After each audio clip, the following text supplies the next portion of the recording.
हाय आमी, आज हम बात करने जा रहे हैं देगू की गलियों में रहने वाले उस किसान के बेटे की जिसने बचपन में कभी कोई शहर तक नहीं देखा था, पर आज पूरी दुनिया उसकी एक झलक पाने के लिए बेताब हो जाती है। जी हाँ आमी, मैं बात कर रही हूँ हमारे फैशन आइकन और आइडल ऑफ आइडल्स यानी किम तयोंग की। वी को बचपन से ही म्यूजिक का काफी शौक था और अपने मिडिल स्कूल में आते ही वी ने सैक्सोफोन को प्ले करना शुरू कर दिया था।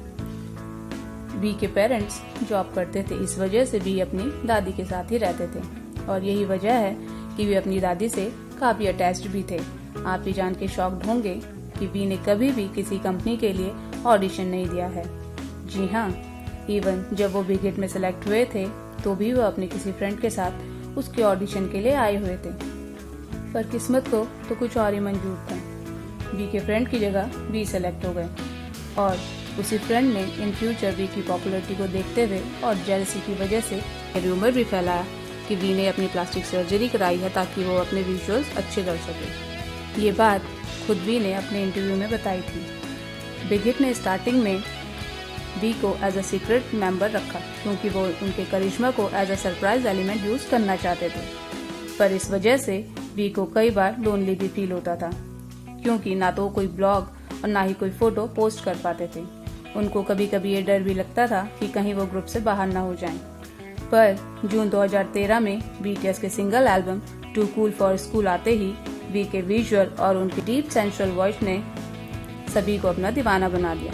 धीरे धीरे बीटीएस की पॉपुलैरिटी के साथ वी का करिश्मा कुछ ऐसा चला कि उनको कई बार वर्ल्ड मोस्ट फेमस मैन का टैग भी मिला और ये बात बीटीएस मेंबर्स भी मानते हैं कि बीटीएस के फेमस होने पर वी का काफ़ी बड़ा हाथ है और पूरे वर्ल्ड के टॉप ब्रांड तो मानो उनको अपना ब्रांड एम्बेसडर बनाने के लिए बेताब हो गए थे।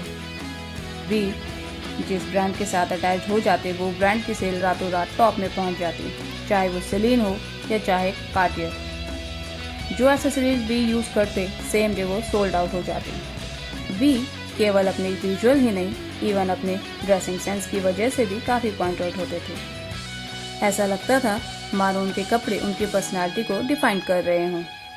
आमी, मैं आपको बता दूं, वी के अपने यंग एज से ही पर्सनल फेवरेट ब्रांड गुची ही रहा है।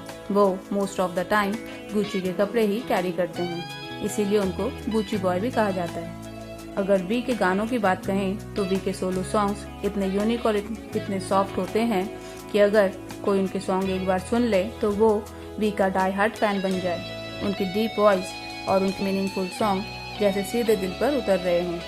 मैं आपको बता दूं कि वी को वर्ल्ड के टॉप बारबीटोन की लिस्ट में भी शामिल किया गया है। बारबीटोन मतलब वो लोग जिनकी म्यूजिक इंडस्ट्री में बहुत डीप और इफेक्टिव वॉइस हो।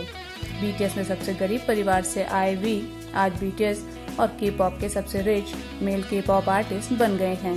उनके विजुअल्स, उनके डांसिंग, सिंगिंग का हर कोई दीवाना है। वी ने के पॉप के अलावा 2016 में हिस्टोरिकल के ड्रामा हुरांग में हानसंग नाम के एक इनोसेंट फ्रेंडली लड़के का कैरेक्टर किया था, जिसके बाद हर कोई उनकी एक्टिंग का भी दीवाना हो गया था। 2023 में अपनी मिलिट्री एनलिस्टमेंट के बाद आज 2025 में वी मिलिट्री सर्विस पूरी करके आ चुके हैं और अपने अपकमिंग एल्बम के लिए सभी बीटीएस मेंबर के साथ काफी मेहनत भी कर रहे हैं। किम तयोंग आज एक नाम नहीं एक ब्रांड बन चुका है जिससे हर कोई जुड़ना चाहता है और वी ने हमें सिखाया कि सेल्फ लव कैसे किया जाता है। वी ने सिखाया कि चाहे पूरी दुनिया आप पर डाउट करे या आप पर हंसे, पर आपका खुद से प्यार आपको उस मुकाम पर ला सकता है जहां लोग पहुंचने की सोच भी नहीं सकते। आमी, ये थी वी की कहानी मेरी जुबानी। अगर आपको मेरी वीडियो अच्छी लगी हो तो लाइक एंड सब्सक्राइब जरूर करना।